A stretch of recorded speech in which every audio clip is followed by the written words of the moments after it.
హైదరాబాద్ జలమండలి ముందు బీజేపీ ధర్నా చేపట్టింది. GHMC BJP కార్పొరేటర్లతో కలిసి ఎంపీ ఈటల రాజేందర్ నిరసన చేపట్టారు. భూగర్భ డ్రైనేజీ పనులు, ఎస్ఎన్డీపీ పనులు పూర్తి చేయాలని డిమాండ్ చేశారు. డబుల్ బెడ్రూమ్ ఇళ్లకు తాగునీటి సరఫరా అందించాలన్నారు. వర్షాకాలం వచ్చినా ఇంకా డ్రైనేజీ పనులు పూర్తి చేయలేదని ఆరోపించారు.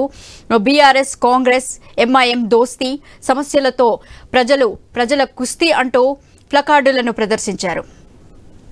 ఇక దీనిపై మరింత సమాచారం మా ప్రతినిధి సునీల్ ఫోన్ లైన్ లో అందిస్తారు. సునీల్, చెప్పండి.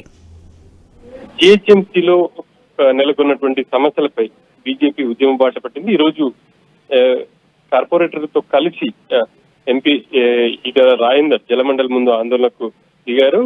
దాదాపుగా గంట పాటు అక్కడ వాళ్ళు ఆందోళన చేసినటువంటి సిచ్యువేషన్ అయితే ఉంది. ప్రధానంగా చాలా ప్రాంతాల్లో భూగర్భ డ్రైనేజీ పనులు మొదలుపెట్టారు, కానీ ఇప్పటి వరకు అసంపూర్తిగా ఉన్నాయి. వర్షాకాలం వస్తుంది, ఇంకా ఇబ్బందికరమైనటువంటి పరిస్థితులు ఉంటాయి. చాలా బస్తీలలో ఇటువంటి పరిస్థితి ఉంది. ఎస్ఎన్డీపీ పనులను కూడా పూర్తి చేయలేదు అని చెప్పేసి కూడా ఈటల రాజేందర్ ఆరోపిస్తున్నారు. ఇక వర్షాకాలం వస్తున్నప్పటికీ ఎక్కడి పనులు అక్కడే ఉన్నాయి. ఈ కారణంగా బస్తీలలో ప్రజలు తీవ్ర ఇబ్బందులు పడుతున్నారు. చిన్నపాటి వర్షానికే మొత్తం కూడా ఆ రోడ్లపై మురుగునీరు పారుతుంది. ఇక చాలా ప్రాంతాల్లో అయితే ఇళ్లలోకి వరద నీరు వచ్చి చేరేటువంటి సిచ్యువేషన్ ఉంది అని చెప్పేసి కూడా ఆయన విమర్శలు చేస్తున్నారు. ప్రధానంగా ఇప్పటి వరకు కేటాయించినటువంటి డబుల్ బెడ్రూమ్ ఇళ్లకు సంబంధించి కనీసం తాగునీటి సరఫరాను కూడా అందించలేకపోతున్నారు.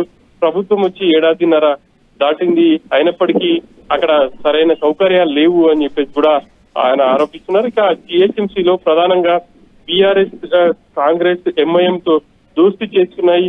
కానీ మరోవైపు ప్రజలు ఇటు సమస్యలతో ఇబ్బందులు పడుతుంటే ప్రధాన పార్టీలు ఏవి కూడా పట్టించుకోవట్లేదు. ఖచ్చితంగా తాము ప్రజల సమస్యల తరఫున ప్రస్తావిస్తామని చెప్పేసి కూడా ఆయన ధర్నాలో చెప్తున్నారు. ప్రధానంగా అక్కడ కూడా ప్రభుత్వానికి వ్యతిరేకంగా ప్లే కార్డులు ప్రదర్శించారు. ఇక దాదాపు ఏడాదిన్నర అయినప్పటికీ చాలా కాలనీలలో ఇప్పటికీ కూడా సరైనటువంటి సౌకర్యాలు లేవు అని చెప్పేసి కూడా వాళ్ళు చెప్తున్నారు. ఇక కొన్ని కాలనీలు అయితే చిన్నపాటి వర్షానికే చెరువులను తలపిస్తున్నాయి. ఇప్పటికైనా ప్రభుత్వం మేల్కొని ఖచ్చితంగా భూగర్భ డ్రైనేజ్ పనులను పూర్తి చేయాలి అని చెప్పేసి ఈటల రాజేందర్ డిమాండ్ చేస్తున్నారు. రాబోయే రోజుల్లో బస్తీల సమస్యలపై గలమెత్తుతాం, ఖచ్చితంగా ప్రభుత్వానికి వ్యతిరేకంగా పోరాటం చేస్తామని చెప్పేసి కూడా ఈటల చెప్తున్నారు. గీత, థ్యాంక్ యూ సునీల్.